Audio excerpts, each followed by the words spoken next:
பாடுகள், பாரங்கள், சுமைகளோடு தான் ஒவ்வொருத்தரும் இருக்கும். ஒவ்வொருத்தருக்கும் ஏதாவது ஒரு பாரம் இருக்கும். கர்த்தர் நம்மளை ஆட்சி தேற்றி அவர் நம்மளை அரவணைக்க வேண்டும். ஆண்டவரே துதிக்கிறப்பா, துதிக்கிற ஆண்டவரே. ஹல்லேலூயா, ஹல்லேலூயா, ஹல்லேலூயா. துதிக்கிறோம், துதிக்கிறோம். ஹல்லேலூயா, ஹல்லேலூயா, ஹல்லேலூயா.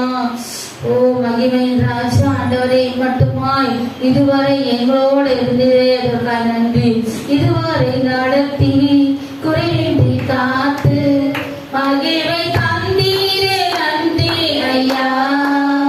இதுவரை நடத்தி குறையின்றி காத்து மகிமை தந்தீரே நன்றி ஐயா.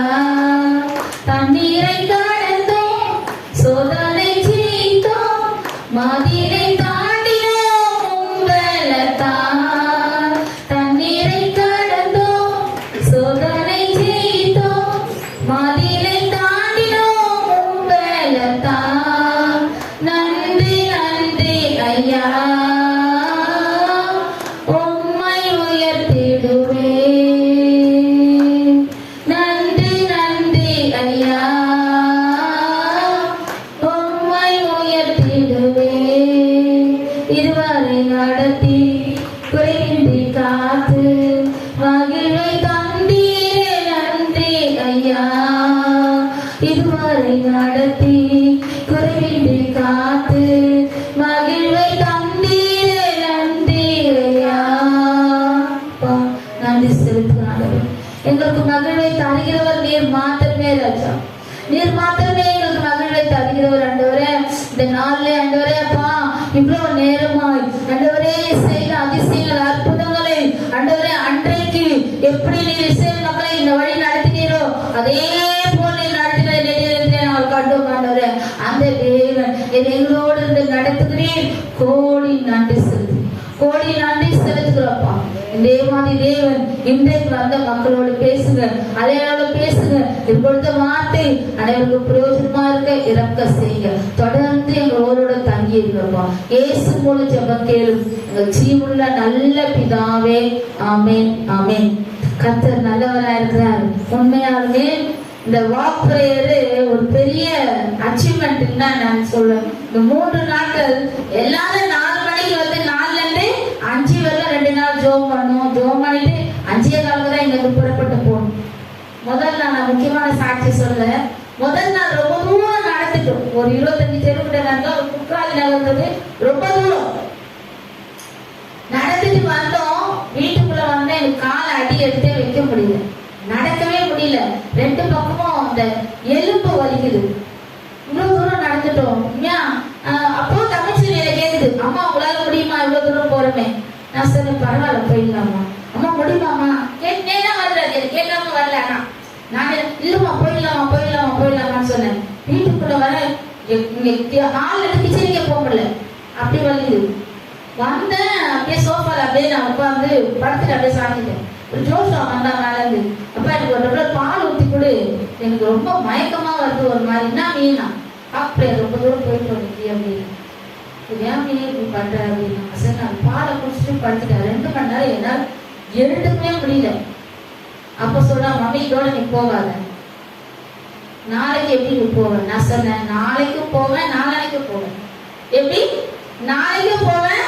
ரொம்ப தூரம் தான் போக போறோம். ஏன்னா கர்த்தர் என்ன நடத்துவார். அவன் எல்லாம் கடந்த தட்டுங்க. உண்மையாலுமே அந்த வழியில கர்த்தர் என்னோட வழி என்னன்னு அவருக்கு தெரியும். அவ்வளவு வேலை அனுபவிச்சு எலும்பு வலிக்க ஆரம்பிச்சிச்சு.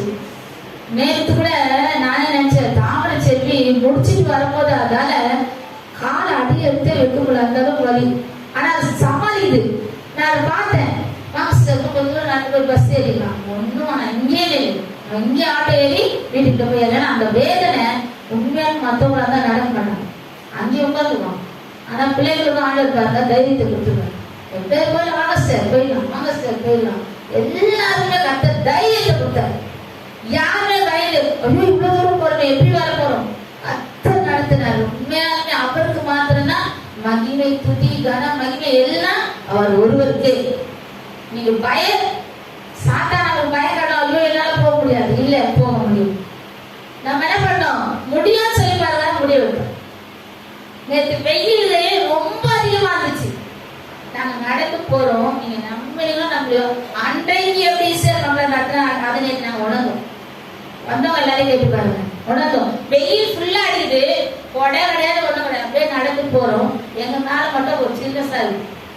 அது எப்படி எனக்கு இப்ப நினைச்சாலே எனக்கு ஒரு ஆச்சரியமா இருக்கு. ஏன்னா கர்த்தரை முன்வைத்து போகும்போது அவர் நடத்துவார். ஆமென். இன்றைக்கு கூட நம்ம ஒரு சில தேவனுடைய வார்த்தையை நம்ம பார்க்கலாம்.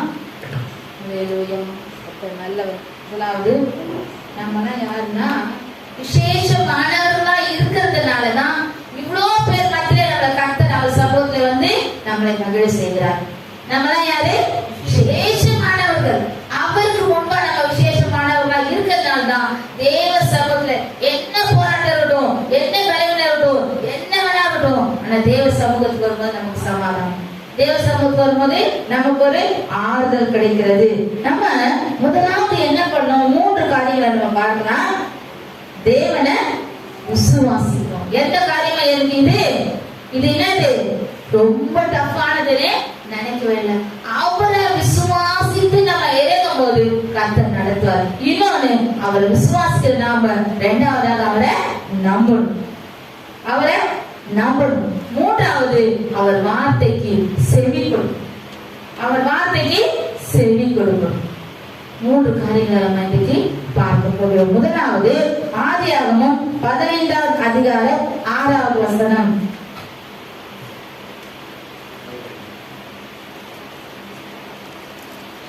அவன் கர்த்தரை விசுவாசித்தான், அதை அவர் அவனுக்கு நீதியாக எண்ணினார். யாருக்கு?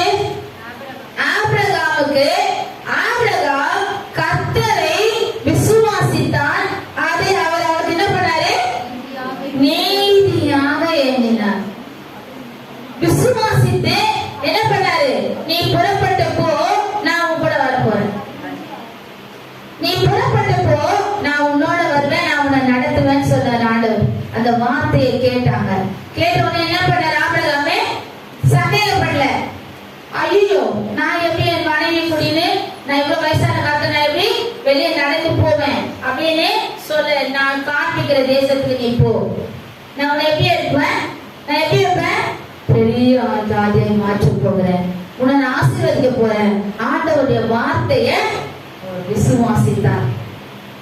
அப்படின்னா பலிபீடத்திலிருந்து நமக்கு விசுவாசமான ஆசீர்வாதமான வார்த்தைகள் வரும்.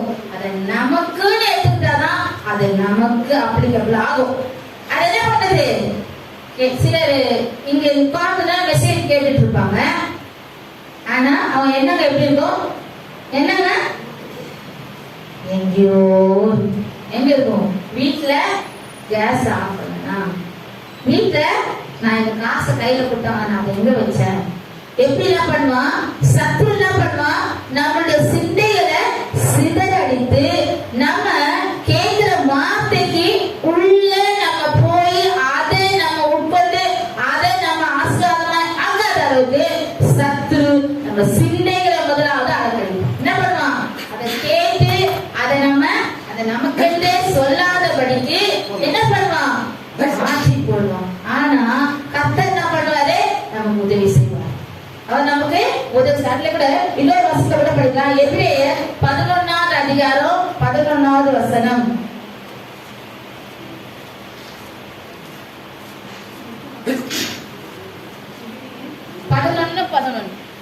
எபிரேயர்.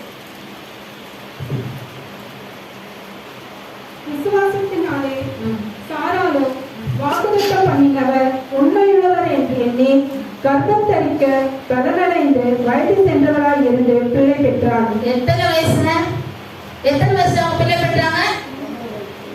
90 வயசுல. ஒரு சிலர் என்ன சொல்லுவாங்க, 40 வயசு ஆயிடுச்சு, 45 வயசு ஆயிடுச்சு, என்ன ஆகுது குழந்தை? நான் என்ன சொன்னேன்? அன்றைக்கு பகலிலே மேக ஸ்தம்பத்துல நடத்தின தேவன் நேற்றைக்கு எங்களை நடத்தினாரே இல்லையா? வந்த பிள்ளை நாங்க அதை உணர்ந்தோம். உச்சி வெயிலு எங்க மண்டை மேல படுது, நாங்க நடு ரோட்ல நடந்து போறோம். அன்றைக்கு செய்தாரு, இன்றைக்கு செய்ய மாட்டாரா? செய்ய மாட்டாரா? நேற்றைக்கு செய்தார். நேற்றைக்கு எங்களை நிழல் போல எங்க கூட வந்தார். தேவன் அன்றைக்கு சாராளுக்கு எப்படி அற்புதம் செய்தாரோ அதே அற்புதம் இன்றைக்கும் செய்ய வல்லவர். கரங்களை தட்டுவார். தேவாதி தேவனுக்கு மகிமையை செலுத்த என்ன பண்றாரு? இன்றைக்கும் நீ விசுவாசித்தால் பெரிய பெரிய காரியங்களை என்ன பண்ணலாம்? பெற்றுக் கொள்ளலாம். ஆனா நம்ம விசுவாசத்தை வர்த்திக்க பண்றதுக்கு சத்துரு நம்மளை விட மாட்டான். என்ன பண்ணுவான்? நம்ம விசுவாசம் குறைவுபட என்னெல்லாம் வருமோ அதெல்லாம் கொண்டு நம்ம சிந்தையில போட்டு இது எப்படி நடக்கும், இது எப்படி நடக்கும், இது எப்படி நடக்கும், நம்ம என்ன சொல்லணும்? நடக்கும், என் தேவனால முடியும். எப்படி சொல்லணும்? நம்ம வாயினால என்ன பண்ணோம்? அறிக்கையிடும் போது நடக்கும். நானும் ஐயாவும் சொல்றோம், சாந்தி சிஸ்டரை நீங்க ஆபரேஷன் பண்ணி வந்திருக்கீங்க, நீங்க வராதீங்க அப்படியே நான் சொன்னேன். சிஸ்டர் உங்களால முடியுமா? வராதீங்கன்னு சொல்லாத, சிஸ்டர் உங்களால முடியுமா, நான் வரேன். அவங்க வாயில எப்படி வச்சு வார்த்தை? இப்பதானே ஆபரேஷன் பண்ணி 3 மாசம் கூட ஆகலையே அப்படின்னு கேட்கும் போது முடியுமா, நான் வரேன். ஏசப்பா இருக்காருல்லமா, யாருக்குறா? ஏசப்பா. அப்ப ஏசப்பா இருக்கிறாரு, நமக்கு எல்லா அற்புதம் செய்யும். நம்ம என்ன பண்ணோம்? மனசுல என்ன பண்ணக்கூடாது? அவிசுவாசத்தை வச்சுக்கவே கூடாது. விசுவாசத்தோட இது தேவனால முடியும். நீ எதுக்கு ஜெபிக்கிறியோ, எந்த காரியத்துல ஜெபிக்கிறியோ, சத்துரு சொல்லுவான் இது அவ்வளவுதான், இந்த காரியம் நடக்காது, இவங்களுக்கு ரட்சிப்பு கிடையாது. ஆனா விசுவாசத்தோட நீ சொல்லணும், என் தேவனால முடியும். யாரால முடியும்? என் தேவனால முடியும், என்னால இல்ல. இது என்னால இல்ல. 90 வயசுல அவங்களுக்கு என்ன இருக்கும்? அவங்க பலவீனம் எப்படி இருக்கும்? 90 வயசு பாட்டி குழந்தைய வச்சிருக்காங்க, அவங்க குழந்தைய அந்த வயசுல பேத்தி குழந்தை பெற்று கொடுத்துருக்கோம். ஆனா அவங்க அந்த வயசுல ஏன்னா அவங்க என்ன சொன்னாங்களா? விசுவாசத்தினாலே சாரார் வாக்கு தத்தம் பண்ணினவர். என்ன சொன்னார்? ஆண்டவர் என்ன சொன்னாரு? உன்னை நான் பெரிய ஜாதியாக்குவேன். மணலை பாரு, வானத்து நட்சத்திரத்தை பாரு. ஆண்டவர் சொன்னா செய்யாம இருப்பாரா? அவர் சொல்லும் வசனத்தை நிறைவேற்ற சொல்ல தேவன் செய்ய வல்லவர். திரும்ப திரும்ப திரும்ப இந்த விசுவாசத்தை குறிச்சு நம்ம கேட்கிறோம். அதை என்ன பண்ணோம்? அதை நமக்கு தான், எனக்கு தேவன் செய்ய வல்லவர், எனக்கு செய்வார், என்னோடு இருக்கிறார், எனக்கு அற்புதம் செய்வார். நம்ம என்ன பண்ணோம்? நம்ம மனசுல அதை நம்ம என்ன பண்ணணும்? வச்சு அதுக்காக ஜெபிக்கிறோம். ஆண்டவர் நம்ம விசுவாசிக்கும் போது நமக்கு ஒரு அற்புதம் செய்ய வல்லவரா இருக்காரு. யோவான் 11ஆம் அதிகாரம் 40ஆவது வசனத்தை கூட படிக்கலாம். 11:40. இயேசு அவரை நோக்கி, நீ விசுவாசித்தால் தேவனுடைய மகிமையை காண்பாய் என்று நான் உனக்கு சொல்லவில்லையா என்றார். என்ன சொன்னாரு? நீ விசுவாசித்தால் தேவனுடைய மகிமையை காண்பாய் என்று. மகிமையை காண்பாய். நம்ம எந்த காரியத்திலாம் நடக்காது, பிசாசு சொல்லுவான் நடக்காது. நீ விசுவாசித்தால் தேவனுடைய மகிமை, அவருடைய மகிமையை நீ காண்பாய். பெரிய காரியம் உனக்கு செய்யற நீ என்ன பண்ணலாம்? அது உணரலாம், நீ அனுபவிக்கலாம். ஆனா நீ அதை என்ன பண்ணும்? விசுவாசத்தை இருதயத்தின் ஆழத்துல வச்சுக்கணும். இருதயத்தின் ஆழத்துல விசுவாசம் அதிகமா இருக்கணும். நேற்று ஒரு சாட்சி சொன்னாங்க, நம்மளோட வாக் பேர் சிஸ்டர் சொன்னாங்க. எப்படி இருக்காரு ஹஸ்பண்ட் கேட்டாரு. ஐயா அவர் ரொம்ப சைலண்டா இருக்காரு. கேட்கறதுக்கு ஆச்சரியமா கேக்குது. எப்படி பாருங்க, 2 நாள்லயே இப்படி ஒரு சாட்சி. எப்படி ஆயிட்டாரு? ரொம்ப சைலண்ட் ஆயிட்டாரு. எப்படி உங்க குடும்பம் ஒரு குட்டி பகவமா இருக்கும், ஒரு அமைதல், ஒரு சமாதானம். அப்போ யார் சேர்த்துட்டா? செய்யணும். அவங்க நினைக்கும் போதுதான் எழுந்து உட்கார்ந்து ஜெபிக்குவாங்க. ஆண்டவர் பாருங்க, முடியாத சூழ்நிலையோட வராங்க ஊழியத்துக்கு. கர்த்தர் என்ன பண்றாரு? குடும்பத்தை சமாதானமா மாற்றுறார். விசுவாசித்தால் தான் நம்ம என்ன பண்ணோம்? தேவனுடைய மகிமையை காண முடியும். அப்ப தேவனுடைய மகிமையை நம்ம காணணும். விசுவாசத்தை எல்லாரும் நம்ம என்ன பண்ணக்கூடாது? விடவே கூடாது. நடக்கும். தேவன் சீக்கிரமா அதிலே பாருங்க, வாயினால இதை சீக்கிரமா தேவன் செய்து முடிக்க போறார். நான் எதுக்கு ஜெபிக்கிறோம்? நீங்க சொல்லுங்க, நீங்க சொல்லுங்க, தனியா சொல்லுங்க, தனியா பேசுங்க தேவனோட. இத சீக்கிரமா செய்து முடிக்க போறார். நான் இத பெருசா நினைக்கிறேன், ஆனா தேவனுக்கு இது சின்னது. அவருக்கு இது என்னது? சின்னது. ஏன்னா நான் அவர்கிட்ட கேட்டுட்டேன், விசுவாசிக்கிற இதயத்தை ஆழத்துல அது என்ன பண்ணுவாரு? அதை பெருசா செய்யும். எதெல்லாம் நமக்கு நடக்காது நடக்காது நடக்காது சாத்தா நமக்கு சொல்றானோ அதெல்லாம் நீங்க வாயில சொல்லுங்க. இயேசு எனக்கு செய்துட்டாரு நான் சாட்சி சொல்லுவேன். ஆமென். எப்படி இயேசு எனக்கு செய்து முடிச்சிட்டாரு நான் என்ன பண்ண போறேன்? சாட்சி சொல்ல போறேன். சொல்லுமா சொல்ல மாட்டோமா? சாட்சி சொல்ல. கர்த்தர் நமக்கு அநேக காரியங்களுக்காக நம்ம சபையில கூட நம்ம என்ன பண்றோம்?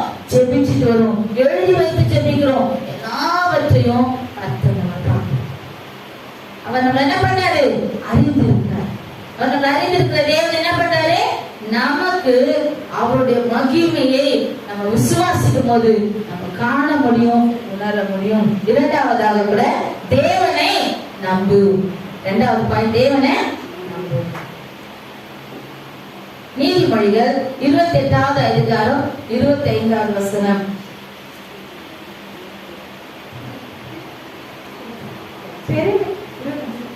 பெருநெஞ்சன் வழக்கை கொடுக்கிறான், கர்த்தரை நம்புகிறவனோ செழிப்பான். எப்படி? கர்த்தரை நம்புகிறவனோ வறட்சியான காலத்துல செழிப்பான். அப்படிதான் நினைச்சுக்கோ. எப்படி இருப்பான்? செழிப்பான். கர்த்தரை நம்புகிறவனோ செழிப்பான். அப்போ கர்த்தரை நம்புகிறவன் செழிப்பான்னா கர்த்தர் என்ன பண்றாரு? நம்மள எல்லா காலங்களிலும் நேர்த்தியாய் நடத்துவார், குறை இல்லாமல் நடத்துவார். ஏன்னா நாம அவரை நம்பி இருக்கிறோம். யாரை நம்பி இருக்கிறோம்? உலக எல்லா சம்பாத்தியத்தையும் நம்பி இல்ல. நம்ம நம்பி இருக்கிறவரு இந்த அண்ட சராசரங்களை உண்டாக்கி ஆளுகை செய்கிற தேவாதி தேவனை நம்பி இருக்கும் போது அவர் எப்படி பண்ணுவாரா? கர்த்தரை நம்புகிறவன் வறட்சியான காலத்திலே செழிப்பார். கொரோனா காலத்திலும் நம்ம சபையில ஒரு பாப்பா எப்படி சாட்சி சொல்லிச்சு, அம்மா 3 வேளைக்கு 5 வேளை சாப்பிட்டோம். எப்படி? கொரோனால மீன் கிடைக்கல, கறி கிடைக்கல, காய்கறி கிடைக்கல. அப்பதான் எங்களுக்கு நிறைய கிடைச்சது. வருவாங்க அப்பதான் நிறைய கிடைச்சது. ஏன்னா கர்த்தரை நம்புகிறவன் தண்ணியே இல்ல. அதுதான் அந்த நல்ல ஒரு வசனம் இருக்குது. அதை நான் எழுதல. எரேமியா 17வது அதிகாரம் 7-8 வசனம். அதுதான் என்னன்னா, மழையே இருக்காது, உஷ்ணம் அதிகமா இருக்கும், ஆனா ஊரே காஞ்சி போயிருக்கும், அந்த மரம் மட்டும் செழிப்பாரு. தண்ணீர் அண்டையில் ஆக்கப்பட்டதுனால அந்த மரம் எப்படி இருக்குமா? செழிப்பா இருக்கும். ஏன்னா அவரை நம்பினதுனால நமக்கு வறட்சி கிடையாது. நமக்கு என்ன கிடையாது? வறட்சி கிடையாது. அவரை விசுவாசிக்கிறவங்களுக்கு என்ன இல்ல? வறட்சி இல்ல, துக்கம் இல்ல, பாடுகள் இல்ல. வர மாதிரி காட்டுவான், பாடுகள் வர மாதிரி சத்து என்ன பண்ணுவான்? காட்டுவான். ஆனா பாடுகளின் மத்தியிலும் நம்ம எப்படி வைப்பாரு? அவரு எப்படி வைப்பாரு? செழிப்பா இருப்பார். இப்போ இருக்கிற காட்டிலும் பல மடங்கு நம்மள செழிக்க பண்ணுவார். ஏன்னா அவர் வார்த்தையை கேட்கிறோம், அதை விசுவாசிக்கிறோம், அதை நம்புறோம். நம்புறமா இல்லையா?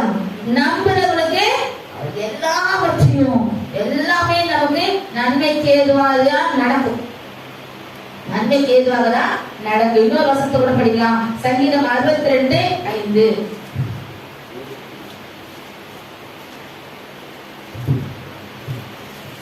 என் ஆத்துமாவே தேவனையை நோக்கி அமர்ந்திரு, நான் நம்புகிறது அவராலே வரும். யாரை நோக்கி அமர்ந்திரு? தேவனையே. அது பாருங்க, தேவனை இல்ல, தேவனையே நோக்கி. நான் நம்புறது யாரால வரும்? இயேசுவாலே வரும், கர்த்தராலே வரும். நமக்கு நான் நம்புகிறது அவராலே வரும். நிச்சயமா நம்ம என்ன பண்ணோம்? ஆணித்தனமா நம்ம வாயினால அறிக்கை. என் ஆத்துமாவை என்ன பண்ணு? அவரையே நோக்கி அமர்ந்தது, தேவனையே நோக்கி அமர்ந்தது. தேவனை நோக்கி அமர்ந்திருக்கிறவங்களுக்கு ஒருபோதும் என்ன இல்ல? மைனஸ் பாயிண்டே இல்லை, எல்லாம் பிளஸ் தான். என்ன பண்றாரு? எல்லாவற்றையும் நன்மைக்கு ஏதுவாய் மாற்றி நம்மளை நடத்த வல்லவராய் இருக்கிறார். அவர் நமக்கு எல்லா விதத்திலும் நன்மை செய்து நம்ம நடத்துகிற தேவாதி தேவன் நம்மளோட எப்பொழுதுமே இருக்கார். சகரியா 9வது அதிகாரம் 12வது வசனத்தோட படிக்கலாம். சகரியா 9:12.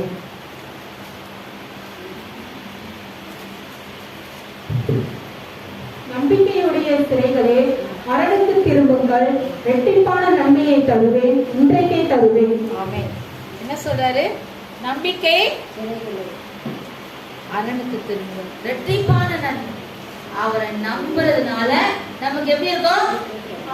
இரட்டிப்பான நன்மை, இரட்டிப்பான ஆசீர்வாதம், எல்லாமே இரட்டிப்பு. அவரை நம்புறவங்களுக்கு ஒரு போதும் என்ன இல்லை? தாழ்வு இல்லை. அவர் நம்மளை செழிக்க பண்ணுகிற தேவன் நம்மளோட இருக்கிற. நம்மனா அதுதான் நான் ஆரம்பத்திலே சொன்னேன், நம்மள விசேஷம் பண்ணணும். நமக்கு ஒரு புகலிடமாகிய கிறிஸ்து நமக்கு இருக்கிறார். நமக்கு யார் இருக்கிறா? புகலிடமாகிய கிறிஸ்து. நமக்கு ஒரு கண்ணீர் வந்துச்சுன்னா, என்ன யோசிப்பா, இந்த மாதிரி ஒரு கண்ணீர் எனக்கு வந்திருக்குது, இதை மாற முடியும். என்ன பண்ணுங்க, ஒரு 2-3 நாள் அது எப்படி அந்த கண்ணீர் மாறிச்சுன்னு நமக்கு தெரியாது. ஏன்னா அவரை நம்பிக்கை. என்ன யோசிப்பா இப்படி இருக்குது, நீங்க இத மாற்றுங்க. இரட்டிப்பான நன்மையை தருவேன்னு சொன்னீங்க, இன்றைக்கே தருவேன்னு சொன்னீங்க, நீங்க கொடுங்க, உங்களால முடியும். அவர் யாரு? எனக்காக யாவையும் செய்து முடிக்கிறது. எனக்காக, அவருடைய பிள்ளையாக எனக்காக எல்லாவற்றையும் செய்து முடிக்கிற கர்த்தர். அதனால நம்ம என்ன பண்ணக்கூடாது? எதை குறிச்சும் அவிசுவாசப்படக்கூடாது. ஜெபிக்கும் போது நான் ஜெபம் பண்ணிட்டேன், நான் ஒவ்வொரு வாரமும் நான் சொல்றதுல இந்த வார்த்தை இருக்க பாருங்க, நான் ஜெபம் பண்ணிட்டேன், தேவன் எனக்கு செய்து முடிச்சிட்டார். நீங்க சொல்லி பாருங்க, எப்படி சொல்லலாம்? நானே ஜெபம் பண்ணிட்டேன், நம்பிக்கையோடு கேட்டுட்டேன், ஆண்டவர் அற்புதம் செய்வார். நம்பிக்கையோடு கேட்டேன், அவர் எனக்கு அற்புதம் செய்வார். அப்போ அதை நம்ம என்ன பண்ணக்கூடாது? மறக்கவே கூடாது. சந்தேகத்தை இருதயத்துல கொஞ்சம் கூட வைக்கவே கூடாது. எனக்கு அற்புதம் செய்கிற தேவன் என்னோட இருக்கார், எனக்கு அதிசயம் செய்கிறவர் என்னோட இருக்கார். அதுதான் நம்பிக்கையுடைய சிறைகளே, அரணுக்கு திரும்புவார், இரட்டிப்பான நன்மை தருவார். இன்றைக்கு அவரால் முடியாதது, அவர் அற்புதம் செய்யறதுக்கு ஒரு இப்படி நேரம் போதும். ஏசு அற்புதம் செய்யறதுக்கு, ஏமா இவ்வளவு நெருக்கடியான நேரத்துல என்ன கூப்பிட்டியம்மா, எப்படிமா என்னால முடியும் அப்படி எப்படியா சொல்லியிருக்காரா? இல்ல. இப்படி இந்த நேரத்துல என்ன பண்ணுவாரு? அற்புதம் செய்வார். ஆனா நம்மளை பார்ப்பாரு. நம்ம எந்த அளவுக்கு அவரை நம்ம என்ன பண்றோம்? தேடுறோம். எந்த அளவுக்கு அவரை நம்ம விசுவாசிக்கிறோம்? தேடுறோமா, விசுவாசிக்கிறோமா, நம்புறோம். ஆனா நமக்குள்ள ஒரு பயம், ஒரு சந்தேகம். ஜெபம் பண்ணிருக்கிறேன், ஆனா நடக்குமோ நடக்காது. எப்படி ஜெபம் பண்ணிருக்கிறேன், நடக்குமோ நடக்காதோன்னா அவ்வளவுதான். நமக்கு வந்துச்சு இப்போ பதிலு. என்ன பண்ண சாத்தான்? ஒரு கொடுக்கறதே நம்ம என்ன பண்ணக்கூடாது? நடக்கும். இயேசு செய்வார். இயேசு என்னோட இருக்கிறார். நம்ம தான் ஆணித்தரமா பேசணும், நம்ம தான் ஆணித்தரமா சொல்லணும். அதை விட்டுட்டு என்னால இவ்வளவு நடந்து போக முடியாதுப்பா, நானும் வரமாட்டேன், என்னால கூடாதீங்க. எப்படி? என்னால முடியாதுன்னா முடியாது, முடியும்னா முடியும். நம்ம வாய் வார்த்தை என்ன சிந்தைய தேவன் ஃபுல்லா இருக்கு. மனுஷனோ முகத்தை பார்க்கிறான், தேவன் எதை பார்க்கிறாரு? இருதயத்தை பார்க்கிறாரு. இருதயத்தை பார்க்கிற தேவன் நமக்கு அவர் எப்படி பண்ணுவாரு? பரலோகத்துக்கு தேவன் என்ன பண்ணுவார்? நம்ம சங்கீதம் 18வது அதிகாரம் 6வது வசனத்தை படிங்க. 18:6.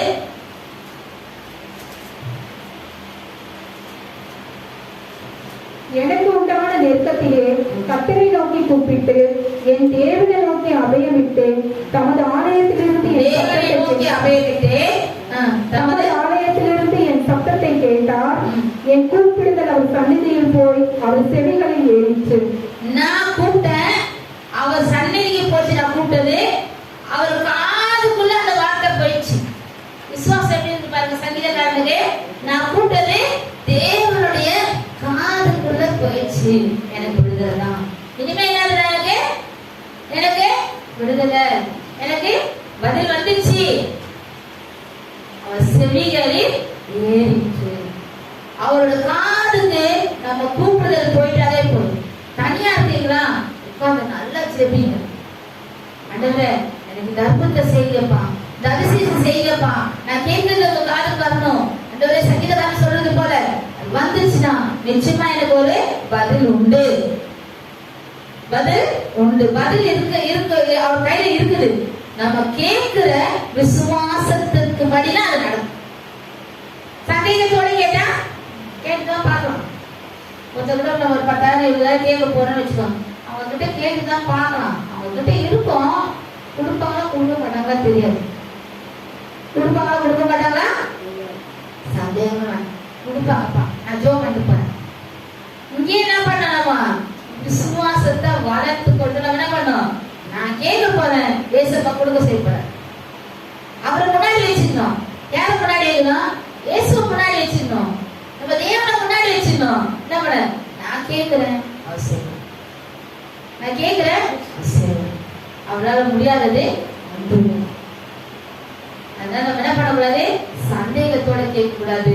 எல்லாத்தையும் முதல் விசுவாசிக்கணும். அடுத்தது என்ன பண்ணணும்? நம்பணும். அடுத்தது மூன்றாவதாக செவி கொடுக்கணும். அவர் வார்த்தைக்கு படிப்பெடுத்த நமக்கு வார்த்தை வரும். அதை என்ன பண்ணுவோம்? நம்ம என்ன பண்ணுவோம்? இது எனக்கு இல்ல, எனக்கு இல்லைன்னா எனக்கு இல்லதான், எனக்கு தான் ஆண்டவர் கொடுத்திருக்காரு, எனக்காக தான் பேசியிருக்காரு, எனக்கு தான் இந்த அற்புதத்தை செய்யப்படுறார், அவர் எனக்காக தான் சொல்லியிருக்கிறார், நான் வந்து கேட்டுக்கிறேன், இன்றைக்கு இந்த அற்புதம் எனக்கு நடந்துச்சு. செவி கொடுக்கணும். என்ன பண்ண? நீதிமொழிகள் 8வது அதிகாரம் 34வது வசனம். 8:34.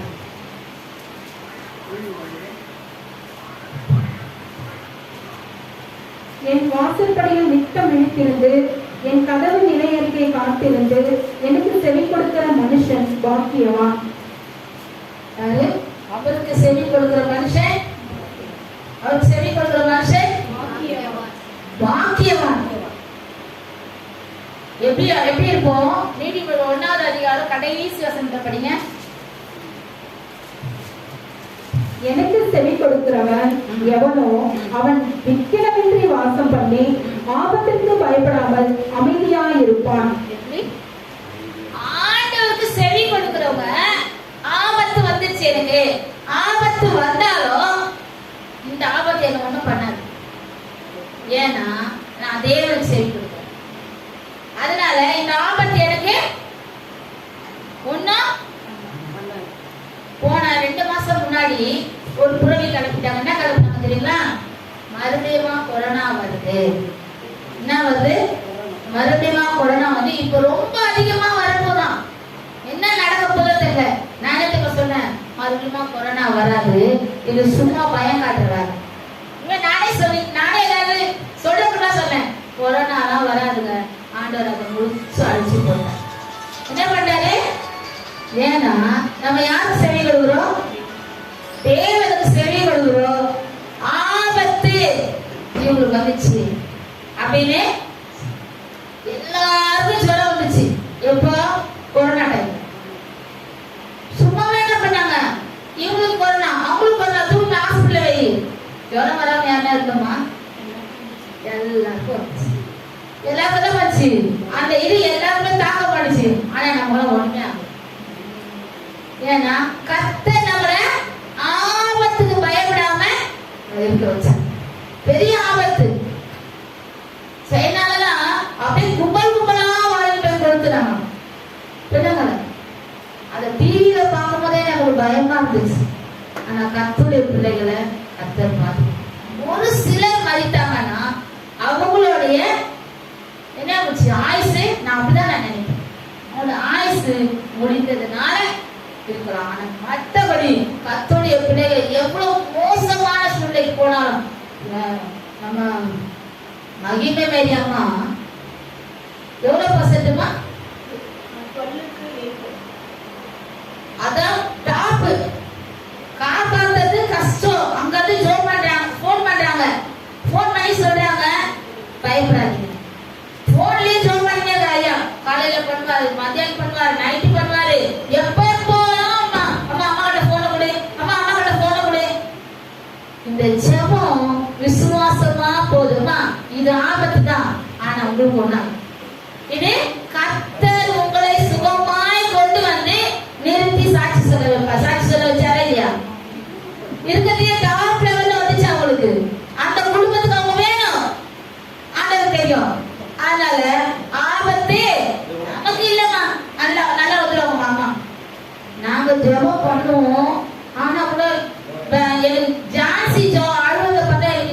இருக்கும்.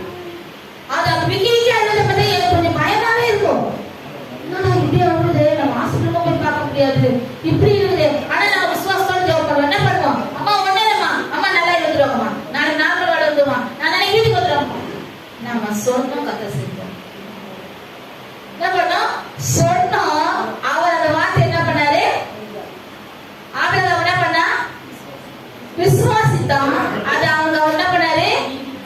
நீதியா இருந்தாரு. அவர் நீதியா எண்ணினார். ஏன்னா நம்ம அவர் மேல விசுவாசம் வச்சுதான் சொன்னோம். நம்ம சொல்றதுக்கு வந்து நம்ம கிட்ட ஒண்ணுமே கிடையாது. நம்ம கிட்ட ஒண்ணுமே இல்லை, நம்மளால ஆனது ஒண்ணுமே இல்லை. ஆனா ஜெபிக்கிறோம். ஒரு நேரமும் போன்ல ஜோப் பண்றாரு. 4 மணிக்கு 5 மணிக்கு எப்ப டைம் கிடைக்கும்? நைட் 12 கூட அம்மா அம்மா கிட்ட போன் கூட ஜோப் பண்ணணும். எப்போ நான் முடிக்கும்போது போன் கொடுமா டான்ஸ் கொடுமா சொல்லி கர்த்தர் அந்த ஜெபத்தை கேட்டார். அவன் இன்னைக்கு வரைக்கும் சுகமா வச்சிருக்காரு. எப்படி வச்சிருக்காரு? சுகமா வச்சிருக்காரு. ஆபத்துக்கு பயப்படாம அவங்க எப்படி இருக்காங்க? சந்தோஷமா இருக்கிறாங்கன்னா அதுக்கு தேவைதான். அப்ப அவரை நம்பினவங்கள அவர் ஒருபோது நம்மள என்ன பண்ண மாட்டாரு? கீழே விட மாட்டாரு.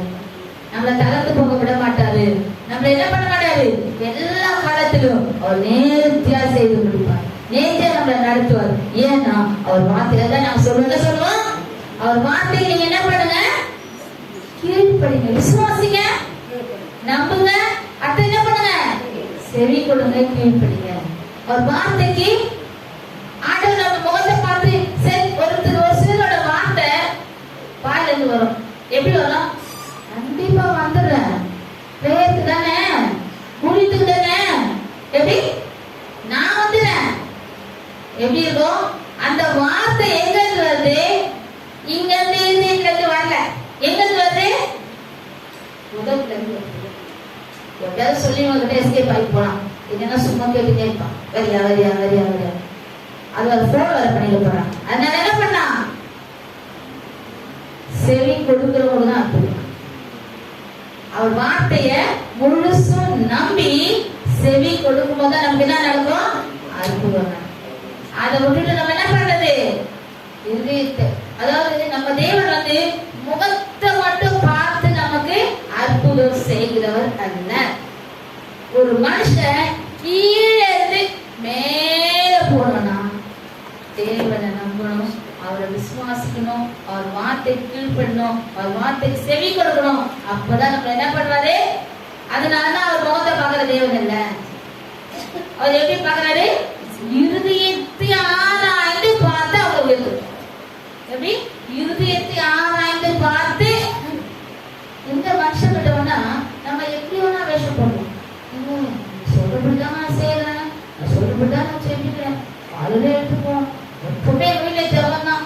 எங்க வீட்டுல எப்பவுமே பயிர் படிக்கதான், எப்பவுமே ஜபம் தான். திடீர்னு ஒரு நாள் போய் நின்று பாருங்க, எப்படி இருக்குன்னு நினைக்கிறீங்க? எப்படி இருக்கும்? நான் ஒரு வீட்டுக்கு போனேன், வாசல்ல போகும்போதே அழைட்டேன். எப்படி? சும்மா பாட்டு, என்ன பாட்டு இருக்கீங்க? ஏசப்பா பாட்டு வாசல் வரைக்கும் கேட்டா நம்ம ரொம்ப சந்தோஷமா இருக்கும். ஆனா அவங்க ஒரு காலத்துல என்கிட்ட சொன்ன சிஸ்டர், எங்க வீட்டுல எப்பவுமே ஜெபம் தான்.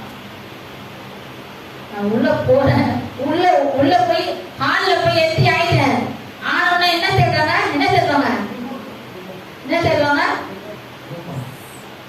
ரிமோட்டை தேடி கடை போய் ஆஃப் பண்ணிட்டான். எதுக்கு? ஏசப்பா ஏற்கனவே இருக்கிறார் தானே உங்களோட, ஏசப்பா இருக்கிறார் தானே. அவர் வார்த்தைக்கு எதோ விட வேண்டிய காரியங்களை சிலதா நம்ம என்ன பண்ணணும்? விடணும். அந்த இதையும் பார்க்கிற தேவன் சொன்னேன். எதை பார்க்கிற தேவன்? நான் எப்படி முன்னாடி நான் நல்லவன். ஆனா தேவன் எதை பார்த்து நம்மளை உயர்த்துவாரு? நம்ம இருதயத்தை பார்த்து, நம்முடைய செயல்களை பார்த்து, நம்முடைய எண்ணங்களை பார்த்து தான் என்ன பண்றாரு? உயர்த்துவார். அப்ப அவர் வார்த்தைக்கு நம்ம என்ன பண்ணணும்? செவி கொடுங்க. அவர் வார்த்தைக்கு தேவன் இதெல்லாம் சொல்லிருக்காரு. பைபிள்ல எந்த வார்த்தை வருதோ அது எனக்கு தான் சொல்றாங்க. எனக்கு இல்ல, நான் கரெக்டா தான் இருக்கேன். அது அவங்களுக்கு வேற ஒருத்தவங்களுக்கு அப்படின்னு நம்ம என்ன பண்ணக்கூடாது? சொல்லிக்க கூடாது. எனக்கு தான் நான் மாற வேண்டியது இருக்கும். இயேசுக்கு தெரியும், என் தேவனுக்கு தெரியும். நான் என்ன பண்ணும்? ஒரு வார்த்தைக்கு செவி கொடுக்க என்ன பண்ணக்கூடாது, தாமதிக்க கூடாது. அவர் வார்த்தைக்கு செவி கொடுக்க இன்றைக்கே கொடுக்கும், இன்றைக்கே செய்வார், இன்றைக்கே அற்புதம் செய்வார். இன்றைக்கு அந்த தேவன் நம்மளோட இருக்கு. இந்த தேவன் என்ன சதா காலம் நம்முடைய மரண வருடம் நடத்துகிற தேவன் நம்மளோட இருக்க தேவன் என்ன பண்ணுவாரு, நம்ம அவர் எப்படி நம்ம விசுவாசிக்கிறோமோ. ஒரு சிலரை பார்த்துருக்கிறேன், கர்த்தரை அறிந்து கொண்டிருப்பாங்க, ஆனா அவங்க இருக்கிற லெவலே தான் இருப்பாங்க. ஏன்னா அவங்க செய்யறது எல்லாமே கடமைக்காக தான் இருக்கும். சர்ச்சைக்கு போகணும், பைபிள் படிச்சு எடுத்துட்டு போயிடணும், காலையில் எழுந்துக்கிறோம், ஒரு சின்ன ஜெபம் பண்ணணும். அப்ப ஏன் அவரோட வார்த்தைக்கு நம்ம எப்படி செவி கொடுத்து நடக்கிறோமோ. நாங்க எல்லாரும் வந்து பார்க்கணும், நீங்க எப்படி இருக்கீங்கன்னு முடியாது. தேவன் தான் நம்ம கூடவே இருக்காரு. அவர் என்ன பண்ணாரு, நம்மளோடே இருந்து நம்மளை பார்த்து உயர்த்துகிற தேவன் அவர் மாத்திரம். மனுஷன் முகத்தை பார்த்து திரும்பத்துக்கு, தேவனோ இருதயத்தை பார்க்கிறார், நம்ம செயல்களை பார்க்கிறார், நம்ம எண்ணங்களை பார்க்கிறார். அவர் நம்ம உயர்த்த வல்லவர். இன்னொரு வசனத்தை கூட படிக்கலாம், லூக்கா 6வது அதிகாரம் 27வது வசனம். எனக்கு செவி பிடிக்கிற உங்களுக்கு நான் சொல்கிறேன், உங்கள் சத்துருக்களை சிநேகியுங்கள், உங்களை பகைக்கிறவர்களுக்கு நன்மை செய்யுங்கள். முடியுமா? முடியும். எப்படி? சத்துருதான். ஆனா என்ன பண்ணோம், அவங்க ஒரு ஆபத்தை நம்ம தான் ஃபர்ஸ்ட் போடணும். எப்படி எல்லாம் சொல்றாரு பாருங்க. இது என்னன்னா, இன்னொரு வசனம் இருக்கு, என் வசனத்துக்கு நடுவுகிறவனையே நான் நோக்கி பார்ப்பேன். அற்புதம் நடக்கணும்னா இதுவும் என்னன்னா, ஒரு வசனத்துக்கு நம்ம ஏற்றுக்கொள்ளணும், அதன்படி நடக்கும். அப்ப என்ன பண்ணுவாரு, நமக்கு அந்த 6:27 மணிக்கு ஒருவரை, எனக்கு செவி பிடிக்கிற உங்களுக்கு நான் சொல்கிறேன், உங்கள் சத்துருக்களை சிநேகியுங்கள், உங்களை பகைக்கிறவர்களுக்கு நன்மை செய்யுங்கள். ஆமென். நன்மை யாருதான் செய்யணும், என் ஃப்ரெண்டு, என் குடும்பம். சிலரோட ஜெபம் பார்த்துருக்கீங்களா? அதாவது எனக்கு, என் வீட்டுக்காருக்கு, என் பிள்ளைங்களுக்கு, எங்க அப்பா அம்மாக்கு நம்ம அப்படி ஜெபிக்கிறோமா? இல்ல, முதல்ல எல்லாருக்காக ஜெபிக்கிறோம், கடைசி குடும்பத்துக்காக. அதான் நம்ம ஜெபம். அப்போ ஆண்டவர் அதையும் பார்ப்போம், அதையும் பார்ப்போம். அற்புதம் நடக்கணும், நம்ம வாழ்க்கை உயரத்துக்கு போகணும்னா இதெல்லாம் நமக்கு ஒரு சின்ன சின்ன அவர் பார்க்கிற காரியம். அதை பார்த்து நமக்கு அவங்க எத்தோனா செஞ்சுட்டு போட்டோம், நம்ம என்ன பண்ணலாம், நன்மை செய்யணும். நம்ம நன்மை செய்யலாம், அவங்களுக்கு நன்மை நடக்கலாம் நினைக்கலாம். நம்ம நினைக்க வேண்டியதே இல்லை. அதுதான் உயர்வு. உயர்வு அப்படிதான் நமக்கு வரும். ஒரு மனுஷனை உயர்த்துகிறவர் தேவன், உலகத்தில் இருக்கிறவங்க. ஒரு மனுஷனை உயர்த்துகிறவர் அப்ப அந்த கர்த்தருக்கு முன்பாக நம்ம எப்படி இருக்கிறோம், ஒரு வார்த்தைக்கு எப்படி செவி கொள்கிறோம், அப்படிதான் நம்ம. இன்னும் 2 வசனத்தை கூட படிச்சு நம்ம பிடிக்கலாம். இன்னைக்கு குறைவான டைம் தான் நான் எடுத்திருக்கிறேன். ஏசாயா 41:17. சிறுமையும் எளிமையுமானவர்கள் தண்ணீரை தேடி அது கிடையாமல் அவர்கள் நாவு தாகத்தால் வரணும் போது கர்த்தராகிய நான் அவர்களுக்கு செவிப்படுத்தி இஸ்ரவேலின் தேவனாகிய நான் அவர்களை கைவிடாதிருப்பேன். சிறுமையும் எளிமையுமானவர்கள் நம்ம யாரு, எந்த விதத்துல எனக்கு நான் எப்பவுமே ஏசப்பா எந்த இடத்துல மேன்மை பாராட்ட எனக்கு ஒன்றுமே இல்லை. மேன்மைனா இயேசுதான். என் மேன்மைனா அவரு என் கூட இருக்கிறது மாத்திரம் தான் எனக்கு மேன்மை. இயேசு என்னோட இருக்கிறது மாத்திரம் தான் எனக்கு மேன்மை. சிறுமை எளிமையான என்ன பண்ணுவாங்க, நன்மையை தேடி அவர்கள் நாவு தாகத்தால் வரணும் போது கர்த்தராகிய நான் அவர்களுக்கு இஸ்ரவேலின் தேவனாகிய நான் அவர்களை கைவிடாதிருப்பேன். கையே விட மாட்டேன், கை விடவே மாட்டேன். கை விட்டுட்டு மாதிரி நமக்குள்ள ஒரு பயம் வரும். ஏசப்பா அந்த காலத்துல நம்ம கை விட்டு வரோம், நம்ம நன்மை செய்ய மாட்டாரோ அப்படின்னா நம்ம என்ன பண்ணுவோம், நினைப்போம். ஆனா அவர் நிச்சயமா கைவிட மாட்டார். அவர் வார்த்தைக்கு செவி கொடுக்கிற நமக்கு எப்போதுமே உயர்வுதான், நன்மைதான், பதில் உண்டு. அவர் நமக்கு என்ன பண்ணுவாரு, கைவிடாதிருப்பேன் சொன்ன தேவன் கைவிட மாட்டார். கைவிடாம நம்மள பாதுகாப்பார். இன்னொரு வசனத்தை கூட நம்ம படிச்சு முடிக்கலாம். சங்கீதம் 34:17. 17 படிச்சுட்டு அப்புறம் 15 படி. நீதிமான்கள் கூப்பிடும் போது கர்த்தர் கேட்டு அவர்களுடைய எல்லா உபத்திரங்களுக்கும் நீங்களாக்கி விடுவிக்கிறார். அவருடைய எல்லா உபத்திரங்களுக்கும் நீங்களாக்கி. அது 15 படிங்க. அதுலயே கர்த்தருடைய கண்கள் நீதிமான்கள் மேல் நோக்கமாய் இருக்கிறது, அவருடைய செவிகள் அவர்கள் கூப்பிடுதலுக்கு திறந்திருக்கிறது. ஆண்டவருடைய செவி நம்ம கூப்பிடுதலுக்கு திறந்திருக்குது. என்ன பண்றாரு? என் பிள்ளை என்கிட்ட எப்ப கேட்கும், நான் இதை செய்து முடிக்க போறேன், நான் இதை செய்து முடிக்க போறேன்னு சொல்லி தேவன் நம்மளை எல்லா காலங்களிலும் கைவிடாமல் நம்மளை பாதுகாக்க வல்லவரா இருக்கிறார். முதல்ல நம்ம என்ன பண்ணணும்? தேவனை விசுவாசிக்கணும். அடுத்தது வார்த்தைக்கு செவி. இன்னொரு பாயிண்ட் நமக்கு நேரம் அதிகமா கடந்து போகுது. இன்னொரு நாள் கர்த்தர் உண்மையாலுமே இந்த வார்த்தைகளை நமக்கு ஆசீர்வதித்து கொடுப்பாராக. நம்ம தலைவார்த்து செபிக்கலாம். இயேசுவே நமக்கு துதிக்கிறோம். தேவன் இந்த நாளிலே கொடுத்த வார்த்தைக்காக நமக்கு நன்றி ஆண்டவரே. அப்பா நீர் எங்களை அப்பா இப்படியா எங்களுடைய வார்த்தையை அப்பா உங்களை விசுவாசித்து உங்களை நம்பி உங்க செவி கொடுக்கும் போது எல்லாத்தையும் நன்மைக்கு மாற்ற வல்ல தேவன் எங்களோடு இருக்கீங்க. நன்றி செலுத்தி வார்த்தைகளை கொடுத்ததுக்காக நன்றி அப்பா. இயேசு மூலம் ஜெபம் கேளும் ஜீவனுள்ள நல்ல பிதாவே. ஆமென்.